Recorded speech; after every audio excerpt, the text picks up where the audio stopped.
Deixa eu já repercutir agora essas falas do ministro da Fazenda com Alisson Correia, analista de investimentos e cofundador da Dom Investimentos. Alisson, obrigada por conversar com a gente. Começo pelas falas, principalmente ali do ministro da Fazenda, a respeito do fundo garantidor, das brechas que ele comenta que aconteceram com esses 6 anos em que o Banco Master acabou crescendo bastante. É o momento dessa discussão, de se colocar uma pressão realmente em cima do Banco Central e fazer alguma modificação? Boa tarde, bem-vindo. Boa tarde, Paula. Boa tarde para todos os telespectadores.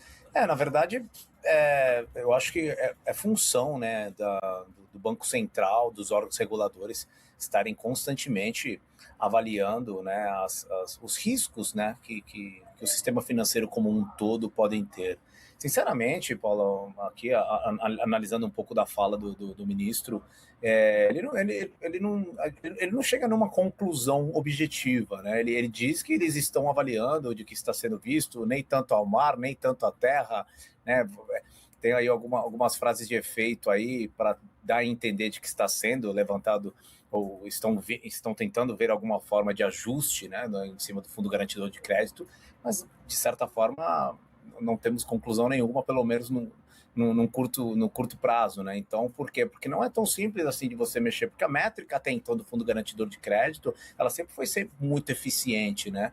Então, eu talvez acredito que o problema não esteja ali, né? Não esteja nesse montante que é tido como um colchão exatamente para se ter diante de um risco do próprio sistema financeiro, mas claro, né? Ninguém esperaria ter que usar o Fundo Garantidor de Crédito para uma fraude, né? Então, o ponto é, será que eu tenho que avaliar como que o Fundo Garantidor de Crédito ele é constituído, ou será que eu tenho que avaliar exatamente as formas de transação de ativos financeiros entre instituições do mercado, entende? Porque realmente eu acho que, de certa forma, elas estão ligadas, mas para o sistema financeiro conseguir funcionar de forma eficiente e evitarmos esse tipo de risco, eu acho que está mais no start desse tipo de transação, desse tipo de negócio, né, que foi feito entre, por exemplo, o Banco Master, pegando apenas um exemplo, né, de tantas transações que foram feitas em tantos anos, entre o Banco Master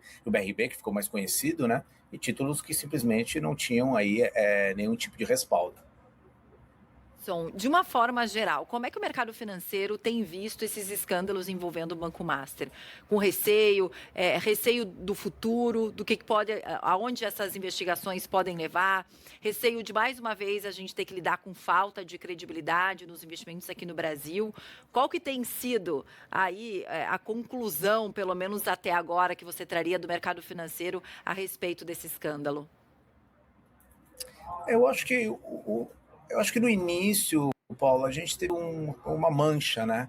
Uma mancha no sistema financeiro, não trouxe um risco sistêmico, né? Ainda bem.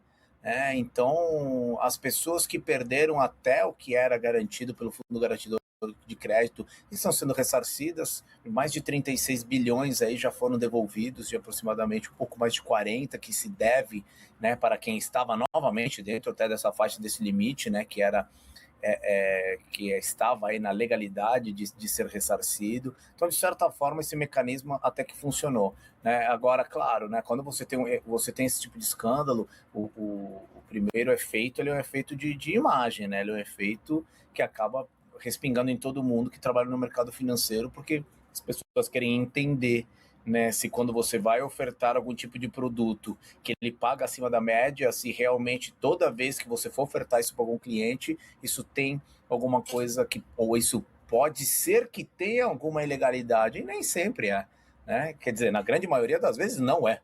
Então, isso realmente trouxe muita desconfiança por parte dos investidores. Então, de novo, qual que é o problema que a gente tem aqui? Tivemos mais um problema momentâneo de imagem, sim, mas agora risco de fato para o sistema financeiro como um todo, não. Até porque as pessoas que foram lesadas até o limite, que é garantido pelo Fundo Garantidor de Crédito, já na sua grande maioria foram ressarcidas.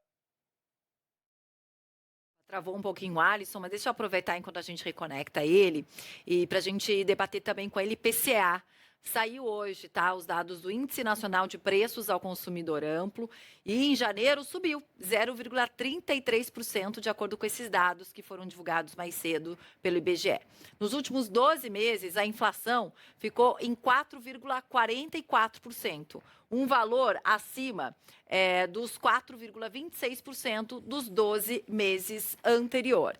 E aí, o que a gente teve? A gente separou aqui na balança para vocês as principais altas e as principais quedas. E a principal alta de todas, que acabou realmente elevando os outros preços de pelo menos 7 produtos, a gente teve combustível. A gente teve a alta aqui de gasolina de 2,06%, acaba impactando também na alta quando a gente fala do diesel aqui, 0,52% de alta, etanol 3,44%. Isso aqui, os três, né, que a gente fala de combustíveis que a gente utiliza aqui no Brasil, acaba impactando também no ônibus urbano, uma alta de 5,14%. E comunicação também teve alta, de 0,82%. A gente pode dizer que esses são os vilões do IPCA, foram as maiores altas registradas aí no Brasil, tá? Agora, quais foram as principais quedas? Energia elétrica teve uma queda de 2,73%, passagem aérea, queda de 8,90%. Eu nunca consigo achar essas passagens em queda, mas teve. Transporte por aplicativo teve uma queda de 17,23%. Isso aqui também a gente tem tido mais concorrência em transportes por aplicativo aqui no Brasil. Pode explicar isso, né? Uma das formas de você concorrer é justamente você tentar abaixar o preço. E vestuário teve uma queda de 0,25%. Não sei se dá para incluir aqui aquelas promoções que a gente coloca sempre no início do ano, mas essa foi a questão analisada pelo IBGE, do IPCA dos produtos, né, de consumo em janeiro. E aí a gente tem na balança a inflação ainda subindo, e o alívio ainda não, o nosso alívio no nosso bolso ainda não conseguindo chegar no mesmo patamar. Então, a gente já tem o Alisson de volta? Opa, tá. Já tá o Alisson aqui voltando com a gente, até para a gente tentar entender um pouquinho mais, Alisson, sobre essa arte que a gente fez ali da balança. O alívio tá... Eu gosto de ver que as quedas ali, eu nunca... Queda nas passagens aéreas, nunca vi, viu? Continuo pagando caro, ou pelo menos quando eu pesquiso. Mas vamos começar pelas altas, Alisson. O quanto a gente tem ali o aumento de gasolina, diesel, etanol, o quanto o aumento dos combustíveis acaba impactando realmente no aumento de outros produtos e no resultado que a gente teve hoje divulgado pelo IBGE. Tá bom, a gente teve uma pequena falha aqui na transmissão. Estamos de volta. Na verdade, a gente tem esses impactos, eles são muito pequenos, né? Igual você colocou, né? A gente, para ter realmente isso na ponta de uma forma muito mais sensível, as variações elas precisam estar acima de 1%, 1,5% realmente para a gente sentir. E se a gente for olhar o índice geral, né, que foi uma variação de 0,33%, se a gente pega o vestuário é 0,25% de queda, os transportes 0,60% de alta, a habitação 0,11% de queda, a gente vê que são variações muito singelas, né? Então, até esse ponto mesmo que você colocou, né? Os pontos da aviação, da parte aérea, realmente a gente continua pagando extremamente tudo muito caro. Então, essa variação de 0,33, ela fica até exatamente igual a de dezembro, né? Coincidentemente, ela fica...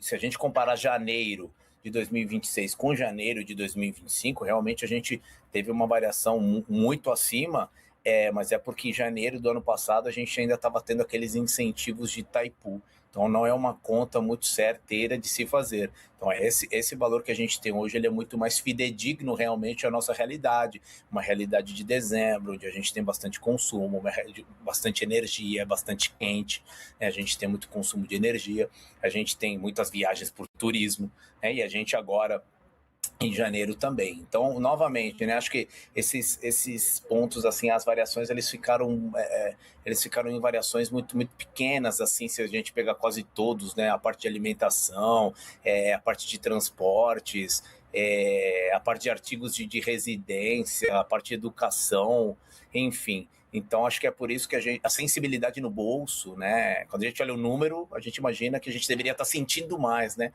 Mas realmente é tão marginal, né, a variação que é realmente imperceptível e deve continuar assim. A única coisa que a gente sente é quando aumenta o preço. Esse é na hora, né? É Aumentou, rápido, é na veia. esse é na veia, vou te dizer, a vacina ao contrário, né? Alisson, só para a gente encerrar, como é que as bolsas e Bovespa reagiram a essa questão do IPCA ou ainda não sentiram? Na verdade, hoje a gente tem um dia bem neutro. Ontem nós tivemos aí o 10º recorde de alta consecutivo no ano, né? A gente vê numa sequência muito forte e até poucos minutos atrás a gente estava no 11º. A bolsa ela acaba de virar para baixo, mas está com 0,10% de queda, ou seja, as taxas de juros, que são as que mais repercutem, né, os dados de IPCA, também estão perto do 0 a 0. O nosso câmbio está com 0,10% de alta. Ou seja, respondendo a tua pergunta, a gente não tem uma direção muito clara. Então, o IPCA, até dando sequência àquilo que a gente disse, e pela variação tão marginal, né, tanto para baixo quanto para cima, acaba não tendo um impacto direto nos preços no dia de hoje. E aí fica a provocação, amanhã tem payroll e CPI, que é o dado de inflação, que é o IPCA dos americanos. Acredito que está tudo bem lateralizado, aguardando. Tá certo, a gente segue acompanhando. Valeu, Alisson, até a próxima. Valeu, Paula, valeu, até mais. Tchau, tchau.